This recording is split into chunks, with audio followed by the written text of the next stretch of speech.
తొలినాళ్లలో తెలుగుదేశాన్ని కూడా వీళ్ళు అట్లాగే ఆడుకున్నారు. కాంగ్రెస్ పార్టీ వీళ్ళకి అంతే బలం ఏముంది? లేదు, అప్పుడు సోషల్ మీడియా స్ట్రాంగ్ గానే చేశారు.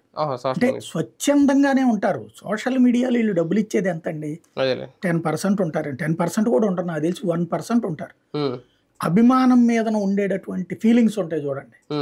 తెలుగుదేశంలో ఎంతమందికి డబ్బులు ఇస్తారని మొత్తం మీద కలిపితే 1% మందికి డబ్బులు ఇస్తారు. ఐటీడీపీ దానికే. మిగతా వాళ్ళంతా 99% వ్యక్తిగత అభిమానమే. తెలుగుదేశంతో పాటు ఇప్పుడు జనసేన కలిసింది, బీజేపీ కలిసింది. ఈ అభిమానులకి జగన్ మీద విపరీతమైన దేశంతో బీజేపీ వాళ్ళు అంత పెద్ద సీరియస్ గా వాళ్ళు ఈ అంశాలు పట్టించుకోరు. కానీ జనసేన తెలుగుదేశం ఇద్దరిది ఇప్పుడు సైకలాజికల్ గా మైండ్ సెట్ ఒకటేగా ఉంది. ఇద్దరికి కూడా విపరీతమైనటువంటి ద్వేషం ఉంది జగన్ మీద. కాబట్టి ఇద్దరు కూడా ఒకళ్ళకొకళ్ళు తెలుగుదేశంకి సంబంధించిన సోషల్ మీడియా వింగ్ ఒకటి క్రియేట్ చేస్తుంది, దాన్ని జనసేన వాళ్ళు ఫార్వర్డ్ చేస్తారు. అట్లాగే ఒక కథ నడుస్తున్నది ప్రస్తుతం. ఇది సహజం. ఇంతకుముందు కూడా వైసీపీ హయాంలో ఏమన్నారు, చంద్రబాబు నాయుడు పార్టీని విలీనం చేయబోతున్నారు, ఏది ఎమ్మెల్యేలు అదే ఎంపీలు 4 వెళ్ళిపోయారు కదా, అప్పుడు ఆ టైంలో అదే ప్రచారం చేశారు.